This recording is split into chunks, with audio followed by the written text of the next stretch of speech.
Last class, we began our Great Wave compositions, our paintings, inspired by the Great Wave print created by the famous Japanese artist Hokusai. And last class, I demonstrated drawing the wave, and we put in a warm background. So we used warm colors, our reds, orange, and yellows for the background. Today we are going to do a contrasting color scheme. And a color scheme just means a group of colors together. So primary colors are a color scheme. Sets of complementary colors would be a color scheme. In this case, our color scheme, sets of colors, are warm colors versus our cool colors. So we are going to do the wave, and obviously we are going to use blue for a wave, correct? But as far as cool colors go, you have blue, green, and purple are all cool colors. However, for this particular project, you are going to use the blues and green, or the blues and purple. You will not be using both the green and the purple together, because green and purple mix together and you get kind of a muddy looking brown. And that's not the look we're going for, okay? So we are going to, like I said, you could use your turquoise, you can use your dark blue, and either purple or turquoise, dark blue, and green. I'm feeling purple today, so I think I'm gonna do these and my purple. So I'm gonna go ahead and wake up my paints just by getting them wet. And again, these are the temper paint cakes. And we know that temper paint is paint that comes in a powder form that when you add water, it gets activated and turns into paint for you. These were pushed and squished into cake form. The ones that I have in the cupboard that you've used in previous lessons are in the liquid form. And then you can actually purchase it in a jug of just straight powder. And then add your own water to it. So those are the three main ways that temper paint come. So let's get started. I am going to load my chubby brush up with one of my blues. So I'm gonna start with turquoise.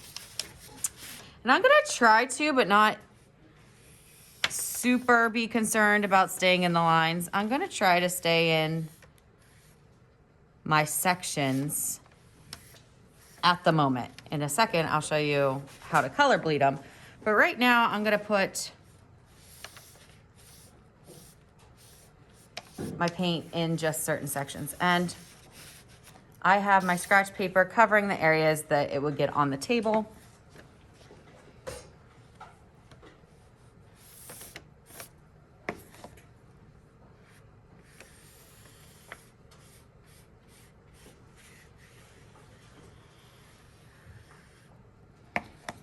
The only part that you have to be super careful of with your wave is the very edge.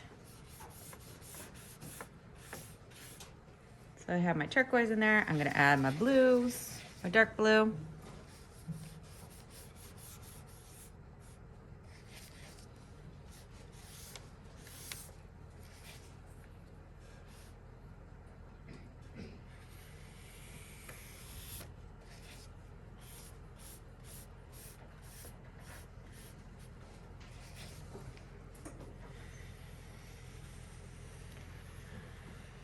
And your purple and your green are really just an accent. It would be like a reflection in your water. Your water's primarily going to be blue, but you might have little areas that look like you have either your purple or your green in there. Okay, so I have quite a bit of it painted already. Let me go ahead and add in my purple.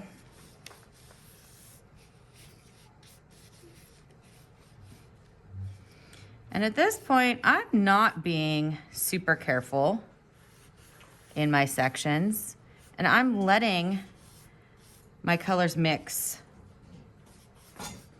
cross over that crayon line and do some color bleeding, because that's going to give it a very natural feel to it. It's going to give it a fluid feel.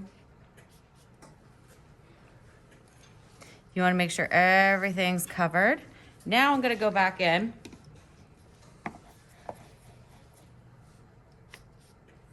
and do a little color bleeding. Like maybe I want a little bit of turquoise in this darker blue, or a little bit of turquoise coming in through here.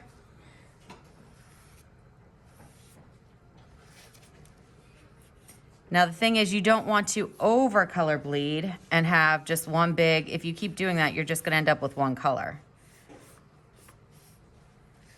So really load your brush up here and there. Add a darker color or let it bleed out some.